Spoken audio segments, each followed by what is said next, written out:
சின்ன பிரச்சனை அதை இவ்வளோ பெரிய பிரச்சனையா கொண்டாந்து எல்லா மக்களுக்கும் இடைஞ்சல் பண்ற மாதிரி நடந்திருக்க கூடாது. இவர் வந்து யார் பேரையும் குறிப்பிட்டு சொல்லவும் இல்லை. தண்ணி வருது தண்ணி வரலங்கிற 2 வார்த்தையை தான் சொல்லி காவேரின்னு சொல்லிட்டாரு. அது கோஷம் போட்டதெல்லாம் திமுக காரனுங்க தான் ஒரு நடிகை பெயரை சொல்லி கோஷம் போட்டாங்க. எனக்கு அதை தான் நான் பார்த்தேன் யூடியூப்ல. அதனால அதுல ஒன்றும் தப்பு இல்லை. அப்படியே தப்பு இருந்தாலும் எவ்வளோ பெரிய தப்பெல்லாம் அரசியல்வாதிக மன்னிச்சு வார்னிங் பண்ணி விட்டுருவாங்க. இது ஏன் இப்படி செஞ்சாங்கன்னு தெரியல. இதே 41 பேர் இறந்தப்ப ஸ்டாலின் அவர்கள் அவங்க மேலேயும் தப்பு இல்லை, நம்ம மேலேயும் தப்பு இல்லை. எந்த ஒரு கூட்டம் வந்தாலும் மக்கள் இப்படி மிதிப்படுவாங்க.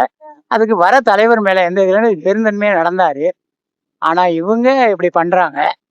இவங்க கரெக்டான வழியில ஒவ்வொன்றா செஞ்சுட்டு போயிட்டு இருக்கப்ப இந்த மாதிரி சில இது வருது. இவங்களுடைய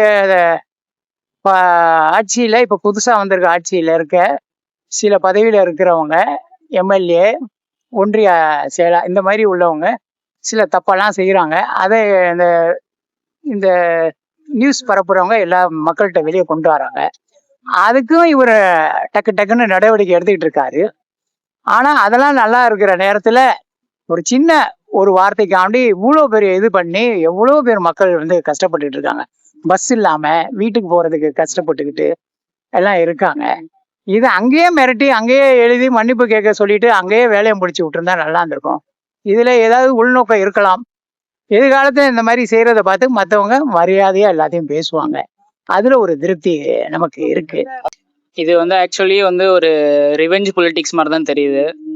ஏன்னா வந்து நாளைக்கு சட்டசபை கூடுறதுனால இன்னைக்கு அவர் அரெஸ்ட் பண்ணா மேபி அவரோட முழு எஃபர்ட் நாளைக்கு அங்கே அவர் எப்படியும் கேள்வி கேட்க போறாரு. மேகதாது பிரச்சனை, காவேரி இஷ்யூ, அப்புறம் நீட் பேன், இதை பத்திலாம் போராடாத அவங்க வந்து நேத்து வந்து ஒரு சின்ன விஷயம்னு சொல்ல மாட்டேன், அது ஆக்சுவலி அவர் தவிர்த்திருக்கணும். அது ஆக்சுவலி அவரோட தொண்டர்கள் இது பண்ணாத அவர் ஆன் த ஃப்ளோல அப்படியே சொல்லிட்டாரு. அது ஆக்சுவலி அவர் தவிர்த்திருந்துக்கலாம். பட் அவர் நீங்க அந்த கான்டெக்ட்ல பார்க்கணும்னு நினைச்சீங்கன்னா அந்த கான்டெக்ட்ல தான் பார்க்க முடியும். நீங்க அவர் என்ன சொன்னாதுங்கிறத மறுபடியும் ஒரு தாட்டி பாத்தீங்கன்னா, எங்க தண்ணி வந்தாலும் பரவாயில்ல, அங்க தண்ணி வரணும்னா காவேரியிலன்னு தான் சொல்லியிருக்காரு. நீங்க எந்த கான்டெக்ட்ல உங்க மனசுக்குள்ள எப்படி நினைச்சுக்கிட்டு இருக்கீங்களோ அந்த கான்டெக்ட்ல தான் அது உங்களுக்கு நமக்குன்னு இல்லை எல்லாத்துக்குமே அது அந்த கான்டெக்ட்ல தான் புரிய செய்யும். ஸோ அதனால வந்து இதை விட அவங்க கட்சியிலேயே நிறைய பேர், அவங்க மினிஸ்டர்ஸ்ல இருக்கிறவங்க நிறைய பேர் இந்த மாதிரி செக்ஷுவல் அபியூஸ்லாம் பண்ணியிருக்காங்க. அவங்களெல்லாம் அரெஸ்ட் பண்ண மாட்டீங்க, அவங்களெல்லாம் ஒன்றும் பண்ண மாட்டீங்க. ஆனால் வந்து எதிர்கட்சி தலைவரை வந்து உடனே நைட்டா வந்து தஞ்சையிலேருந்து புறப்பட்டு வீட்டில் போய் அரெஸ்ட் பண்ணியிருக்கீங்க. அதுவும் நீங்கள் அங்கெல்லாம் விசாரிக்க மாட்டீங்க, மறுபடியும் தஞ்சைக்கே கூட்டு வரணும்னு சொல்றதெல்லாம் இதெல்லாம் வந்து ஒரு ரிவெஞ்ச் பொலிட்டிக்ஸ் மாதிரி தான் தெரியுது. அவங்க வந்து ஆரம்ப காலத்துலேருந்து ஒரு கட்சியில இருந்து பழகி ஒரு ஆட்சி நடத்துறதுக்கு திறமையான அறிவோட வரல. மக்களோட உணர்ச்சி வசப்பட்டு ஓட்டு போட்டதுல அவங்க வந்து தேர்ந்தெடுத்திருக்காங்க. அப்ப இவர் வந்து நம்ம வெற்றி பெற்றுட்டோம், இனிமேட்டு நம்ம மக்களுக்கு தான் செய்யணும் அப்படிங்கிற எண்ணம் அவங்களுக்கு இல்லை. அத மக்களுக்கு நல்லது செஞ்சுக்கிட்ட ஒரே நேரத்திலேயே திமுகவையும் எதுக்கெடுத்தாலும் திமுக தான் அயோக்கியதம் பண்ண எல்லாத்துக்கும் தெரிஞ்சிருச்சுல. அவன் தான் கொள்ளடிக்கிறான், அவன் தான் மலையை குடஞ்சான், வித்தான், லஞ்சம் வாங்கினான், எல்லாமே தெரியுது. அவனையே நம்ம அவனை தோக்கடிச்சிட்டு தானே இப்ப நம்ம வந்து இந்த அரசியலுக்கு ஓட்டு போட்டிருக்காங்க இளைஞர்கள். அப்ப இவர் வந்து நமக்கு ஓட்டு விழுந்திருக்கு, மக்களை காப்பாற்றணும் அப்படின்னு என்ன இல்லாம சைட்ல திமுக போட்டு குத்துன்னு குத்திக்கிட்டே தான் இருக்காரு. அது வந்து அவங்களுக்கு வந்து பழி வாங்குற எண்ணமா தெரியுது. அவங்கள கண்டுக்காம விட்டுட்டா இவங்க அடுத்த எலெக்ஷன்ல கூட நிறைய ஓட்டு வாங்கலாம். இப்ப திராவிடர் கட்சியை ஒழிப்பேன்னு சொல்லி இவர் வாங்கியிருக்கிறது 106. ஆனா அவங்கதான் அதிமுகவும் திமுகவும் உள்ள திராவிடர் 100 சில்லற இவங்களோட அதிகமா தான் வாங்கியிருக்காங்க. அப்ப திராவிடரோட பங்கு தான் அதிகமா இருக்கு, இவங்க கம்மியா தான் வச்சிருக்காங்க. இது இளைஞர்களும், முஸ்லிம் இளைஞர்களும், கிறிஸ்துவ இளைஞர்களும் இன்னொரு மாற்றம் வரணுங்கிறவங்க போட்ட ஓட்டுல வந்துட்டாங்க. ஆனாலும் அந்த 106 வாங்கிட்டு அவங்களால வர முடியல. முஸ்லீம்க தான் அதிகமா இதுக்கு ஓட்டு போட்டிருக்காங்க. திமுகவுக்கு போடுவாங்கன்னு நினைச்சதெல்லாம் ஏமாந்துட்டாங்க. அப்படி இருக்கிறப்ப 106 மட்டும்தான் வந்திருக்கு. இவங்களை ஆட்சியில உட்கார வச்சது காங்கிரஸோட 4 எம்எல்ஏ, கம்யூனிஸ்டோட ஆளு, திருமாவளவனோட ஆளு. அதுல அவ்வளவும் திமுகவோட ஓட்டு பெர்சன்டேஜ் 75% இருக்கு. அந்த 75% ஓட்டை வாங்கிட்டு ஆட்சி நடத்திருக்க ஒரு விஜய் இன்னும் மக்களோட தன்னுடைய கட்சியை வளர்த்து நான் தனியா நின்னா எனக்கு 200 சீட்டு வரும் அப்படிங்கிற ஒரு ஸ்பீடை கொண்டு வரணும். இதோட அந்த பழி வாங்கலாம் விட்டுட்டு மக்களோட மக்களா நம்ம மக்களுக்கு இப்போ வந்து நிறைய கம்ப்யூட்டர் பயிற்சி பண்ணியிருக்காரு. அது மக்களுக்கு ரொம்ப தேவையா இருக்கு.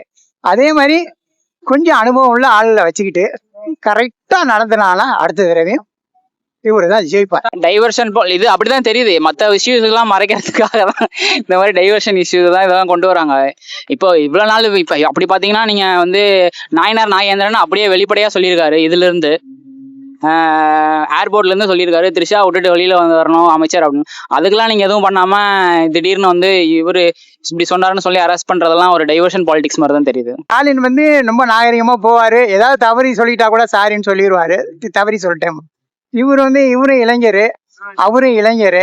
ரெண்டாவது சட்டசபையில எங்க அப்பாவை காணோம் அப்படின்னு சொன்னது மனசுல இருந்துகிட்டே தான் இருக்கு. அதன் வெளிப்பாடு தான் அவங்களுக்கு ஏதாவது இவங்களை பலி தீர்க்கணும் தீட்டணுங்கிற மாதிரி எண்ணம் இருந்துச்சு. அது ஒரு நடிகை சம்பந்தப்படுத்துறது, அவங்களே ஒரு நடிகை, அவங்கள கொண்டு போய் நம்ம அரசியல்ல வந்து செய்யக்கூடாது. அதுதான் நமக்கு. ஆக்சுவலி நீங்க வந்து இப்போ கலைஞர் பீரியட் எடுத்துக்கிட்டீங்கன்னாலும் கலைஞர் பீரியட்ல இருந்து அதுக்கப்புறம் வந்த அரசியல், அதாவது எடப்பாடி வரைக்கும் வந்து பாத்தீங்கன்னாலே மாத்தி மாத்தி கைதுகள் நடவடிக்கை இருந்திருக்கு. பட் எடப்பாடியில இருந்து நீங்க பாத்தீங்கன்னா அந்த கைது நடவடிக்கை குறைஞ்சிருக்கு. அதே மாதிரி இந்த கடைசி 5 ஆண்டுகள்ல அதிமுக மேல அவ்வளோ கேஸ் இருந்திருக்கு. அவ்வளோ கேஸ் இருந்தாலும் ஸ்டாலின் வந்து அவங்கள அரெஸ்ட் பண்ணமோ இந்த மாதிரி ஒரு உடனடி கைது அந்த மாதிரி ஒரு பொலிட்டிக்கல் இஷ்யூ எல்லாம் அவங்க கையில் எடுக்கவே இல்லை. இதுல இருந்தே தெரியுது ஸ்டாலின் எவ்வளவு வெளிப்படைத்தன்மையா மக்களை அரவணைச்சு போகணும், அடுத்தவங்களை அரவணைச்சு போகணும்னு நினைக்கிறதுல வந்து உறுதியா இருந்திருக்காருன்னு உங்களுக்கு தெரியுது. இது தெரியுது யாரு வந்து ரொம்ப வெளிப்படைத்தன்மையா பதில் சொல்றாங்கன்ட்டு.